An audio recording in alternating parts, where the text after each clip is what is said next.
He has to, as quickly as possible, change his brand, disconnect with old, whatever happened, get that stuff situated, lawyers, where you made money, whatever you did, make it good with everybody you ever screwed, whatever you did.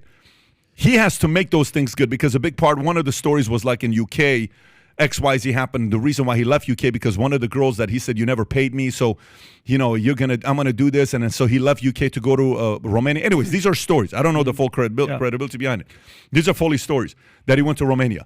If he's going to come back, which this guy's got, he's like a cat. He's got multiple lives. If this guy's going to come back and he's on his 7th life or 6th life, you have to change some of your strategies and you have to figure out a way to clean up anything from your past by getting the right lawyers, making all the old enemies into friends and allies, and moving forward. So you think there is so 2 things I want to say. So you think there is a chance for him to redeem and, I mean, how do you basically tell the government, United States government, hey, listen, I know I poked at you a couple times. I'm sorry. Number 1. Number 2, Pat, you were talking about... Not the government. I didn't say the government. No, but you know what I'm talking about. He's pissed off a lot of... No, but he can't go back and apologize. You don't apologize to the government. Okay. No. That's what I'm saying. So you think it's too late for him to do that cleanup thing that you're talking about? No, it's kind of like this. If you're running for office, the first thing you got to do is call every single one of your exes and meet with them.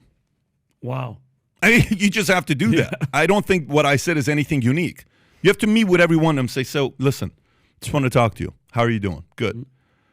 Anything you're upset with me, okay? Anything that frustrated you, tell me where you're at, okay? I want to tell you, 19 years ago, XYZ, I want to apologize. That was not cool what I did. I'm truly sorry. I effed up, okay? You have to have those conversations if you're running for office. You have to call family, friends, enemies, allies, exes, and have those conversations. And in that moment, you're going to know this is not going to be fixed. And this is going to come back up. Guess what? I can't run for office, okay? He has to treat this because what he's doing is a form of running for office.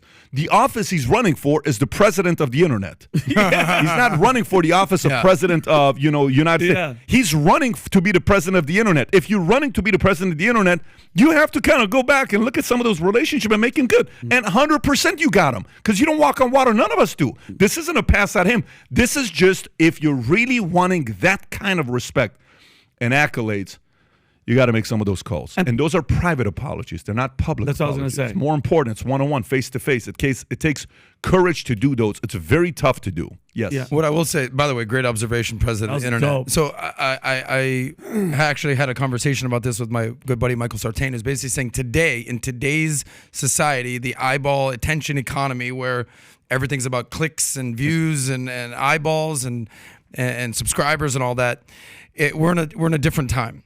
Where it used to be good versus bad, USA versus the USSR, right? Hulk Hogan versus the Iron Sheik. Like there was a clear distinction between who was the good guy and who was the bad guy. These days, the lines are completely blurred. It's just who has the most followers, who has the most clout, who gets the most eyeballs. And if you're running for the president of the internet, you're Andrew Tate.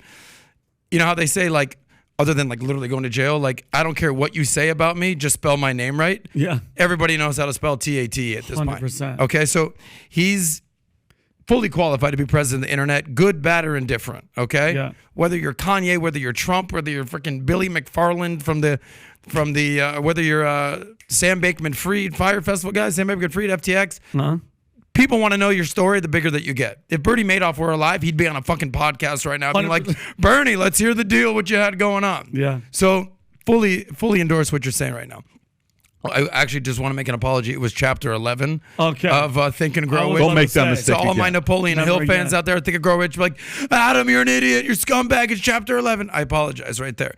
But what you said is so true about sex transmutation. And it's been years since I read this book, but essentially, tell me if I'm wrong, the premise was some of the greatest men in history were absolute like sex beasts. Abraham Lincoln, George Washington, Einstein, Thomas Jefferson. These guys were lover boys, to use that term, a little callback right there. But they took that energy and that passion and that like that you have as a man and funneled it into something positive or creative or scientific or leadership or political aspirations or whatever, and you harness that power for greatness. Essentially, I think that's what you did for that 17-month celibacy. I'm working on 17 days. That's tough. But it's such a powerful comment. But what you also said was actually very true about what guys will say to women. It's because men fall in love with their eyes, women fall in love with their ears. What does that mean? Men are visual creatures, right? 80% of the reason that a guy dates a girl is how she looks. Of course. And then there's 20% that's like, what's her values, what's her principles, what's her parents, age, what's her like all that. yeah. But it's very, very much a looks conditional thing, okay? For women falling in love with their ears, it's not all about looks. It's about what you do for work, what's your status, what car do you drive, are you a good person, do you like kittens, do you help old ladies cross the street, are you funny, are you creative, are you a man, are you an alpha? And the pie graph is actually dispersed across the place. So what does that mean? A man falls in love with his eyes because he likes how beautiful a woman is. A man knows that he has to say some shit 100% to impress a woman. And you were going here with a different direction where a man, I think you were going here with the past and the future. Men care about a woman's past. Women care more about a man's future. So if you find out that this girl you're dating used to be a stripper or a hoe or a Cardi B type girl, I don't care where she's at today. It's like, I can't bring this girl out in public.